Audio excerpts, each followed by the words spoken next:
No 18 de maio, comemoramos, lembramos, refletimos sobre a questão do abuso sexual, que deve ser um bom combate de todos que estão na área da saúde, na área da educação, pais, familiares, enfim.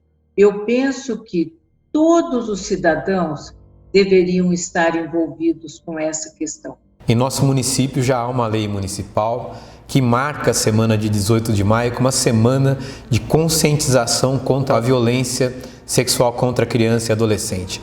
Uma lei proposta pelo nosso vereador Edinho Marte, aprovada por unanimidade na Câmara de Vereadores, e ao longo da semana de 18 de maio, a administração faz uma série de atividades conscientizando as famílias e a sociedade aguaiana sobre esse mal, que é um mal silencioso, onde as crianças muitas vezes sofrem abusos em suas casas e não têm a quem dizer, e muitas vezes as escolas é que acabam por descobrir que esse tipo de violência tem sido cometida. É uma das violências mais democráticas que existem, porque não escolhe gênero ou classe social. E também o que é importante a gente falar sobre violência sexual é especificar as formas que essa violência se dá. Nós temos o abuso sexual, que é explorar o corpo da criança de uma forma negativa, é o toque, é o carinho inadequado. Isso é o abuso sexual, às vezes também por meio de fala, né, de olhar, tudo isso é abuso sexual. Depois nós temos a exploração sexual, que é quando uma criança ou adolescente se submete a certas situações, né, sexuais em prol de comida, né, em prol de brinquedo, de dinheiro. Então isso é muito sério. É um assunto complicado, né, envolvendo não só a criança ou adolescente, mas os seus familiares, as pessoas que estão ao seu redor, sejam parentes de sangue ou não, mas as pessoas que estão convivendo com as crianças. O trabalho tem que ser de muito respeito, de muito cuidado, de muito sigilo, porque a violência sabemos que ela acontece também no ambiente doméstico, e aí descobrir todos esses fatos mexe muito com o psicológico dessa criança e desse adolescente. Os danos não são só físicos, psicológicos eu diria que até maior. E o assistente social precisa ter esse olhar, esse cuidado, né? É um crime tipificado, no Código Penal, no ECA, e isso dá um suporte muito bom para os profissionais que trabalham com o assunto. Qualquer exploração e abuso a crianças e adolescentes de cunho sexual infantil são considerados crimes hediondos no nosso ordenamento jurídico brasileiro. Ações como essa, de conscientização, tanto do poder público como da sociedade civil, por intermédio dos seus órgãos de controle, como o Conselho Tutelar, CMDCA, são importantes mecanismos para evitar a continuidade de tais condutas ilícitas.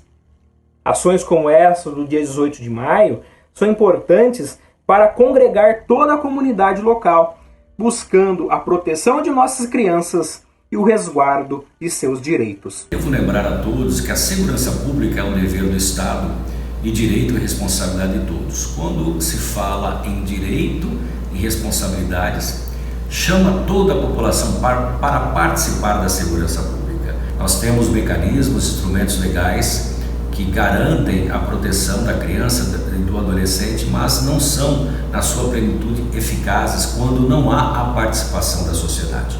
Então, a segurança pública, ela faz a sua parte na prevenção, né, contra esses crimes, na repressão imediata, mas o mais importante, que haja políticas públicas eficazes nesse setor. Uma das maneiras que eu penso que podemos contribuir é ajudando a criança e o adolescente a serem protagonistas, como aprenderem a se defender. Muitas crianças e adolescentes que são violentadas, elas nunca receberam nenhuma orientação. Acho super interessante trabalhar com autoproteção. Nossas crianças e adolescentes precisam ser ensinadas a se protegerem, né? Elas precisam ser ensinadas a falar, olha, esse toque me agradou e esse não me agradou e eu não quero, e eu vou falar, eu vou pedir ajuda. Como nós podemos ajudar a combater o abuso sexual? Eu penso que, em primeiro lugar, precisamos falar sobre. Se não falarmos, como é que as pessoas poderão ter uma dimensão de que fenômeno terrível é esse? Que crime terrível é esse?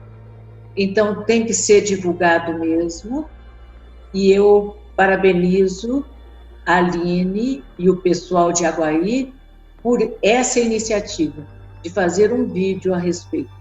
A outra questão é proteger crianças e adolescentes, orientá-los em algo muito simples, que o corpo é sagrado, e que só eles podem tocar no próprio corpo, e que outra pessoa, só com o consentimento da criança ou do adolescente, é que pode tocar o corpo do indivíduo.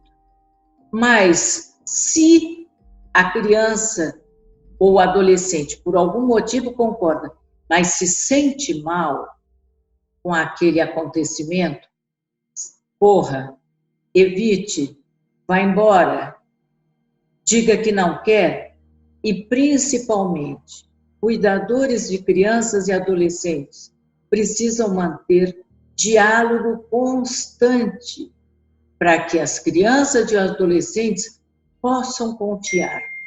Nesse tempo de pandemia, que a gente tem que ficar em casa, as famílias ficam em casa, aumenta o risco das pessoas sofrerem violência.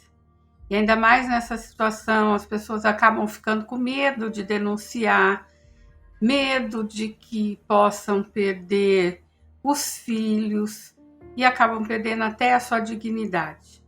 Então, existem alguns tipos de violência, como a violência física, aquela que é empurrar, agarrar, bater. E o pior, nós temos a violência psicológica, aquela que as pessoas humilham, insultam, as pessoas te isolam, persegue, ameaça. Ainda temos a violência moral, quando a pessoa te calunia, faz difamação da sua pessoa. Isso acontece muito dentro de casa. O meu recado é o seguinte: não tenham medo de denunciar. Hoje existe, dentro da justiça, você faz até pelo WhatsApp, pelo monte de ferramentas que hoje a gente tem e possa acontecer. Que a gente possa sair, todos nós, dessa pandemia, livres de qualquer tipo de violência. O Conselho Municipal dos Direitos da Criança e Adolescente é um órgão colegiado, em que fazem parte vários segmentos da sociedade. Todo município, uma lei municipal estipula, né, quais são esses segmentos, sempre abrangendo poder público e sociedade civil. Após a Constituição de 1988, os conselhos municipais, né, chamados também de conselhos de cidadania, tiveram grande poder. E a população poderia participar bastante das reuniões do Conselho Municipal dos Direitos da Criança e Adolescente, assim como de outros conselhos. Lá nós definimos a questão de destinação de verbas, aprovamos projetos, analisamos projetos, né, ligados à área, né, e também, o que é algo bastante importante, analisamos, né, questões ligadas, né, a esse tema, e inclusive com sugestões, né, e deliberações que norteiam o poder público. O CMDCA é um órgão muito importante, né, inclusive para analisar o que pode ser verificado com relação às questões ligadas a abuso, né, contra crianças e adolescentes. É um órgão que poderia ser muito mais utilizado pela população e fica, né, realmente toda aquela expectativa para que todos os atores e todos os interessados possam participar dessas reuniões, levando sugestões, levando ideias e com isso norteando as políticas públicas ligadas à questão de crianças e adolescentes.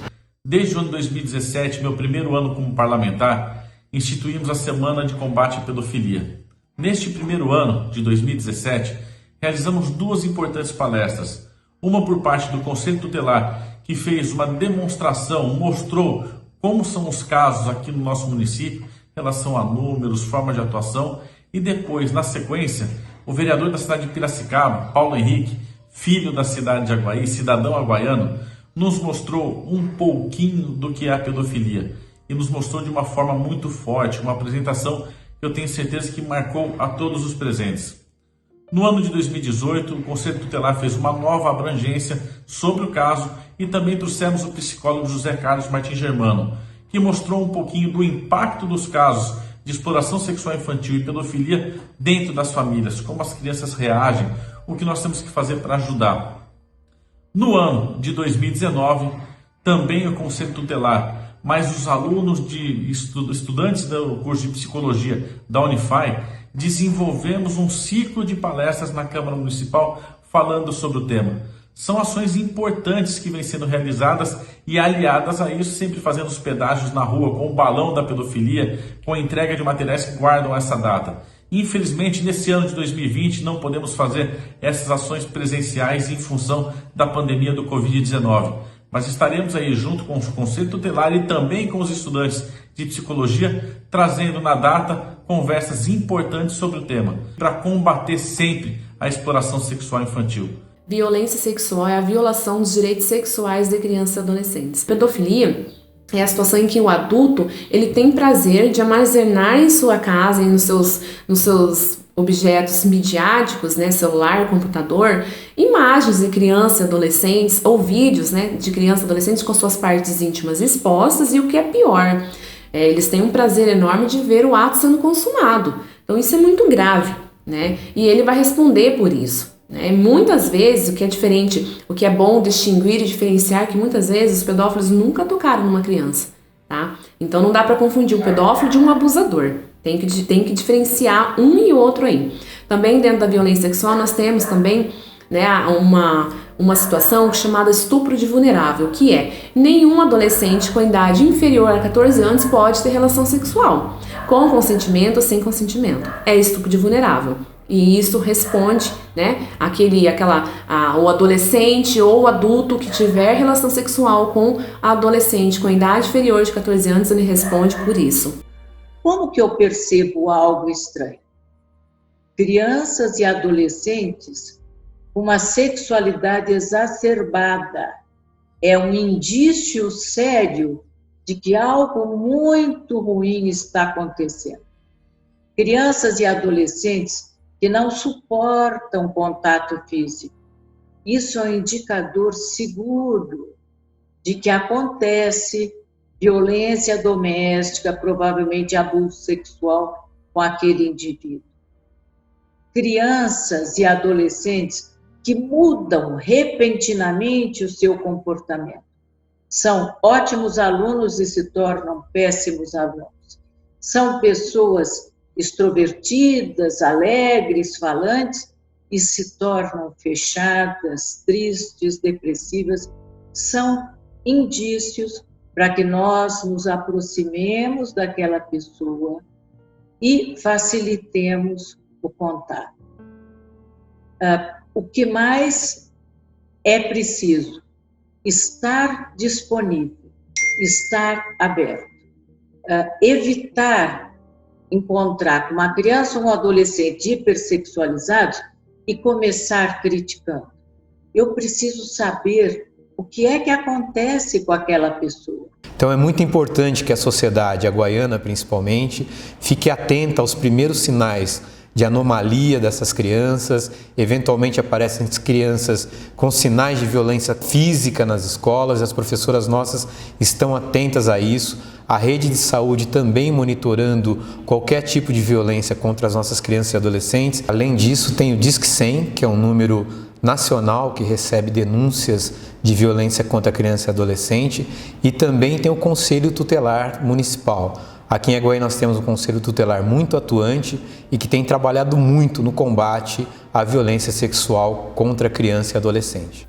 Então, que neste 18 de maio, que neste mês de maio, que neste ano de 2020, 20 anos da campanha Faça Bonito, o fazer bonito nosso é fazer o nosso melhor, é ter um olhar de esperança, é trabalhar da melhor forma hoje para as nossas crianças e adolescentes hoje, para que no futuro elas venham ser melhores.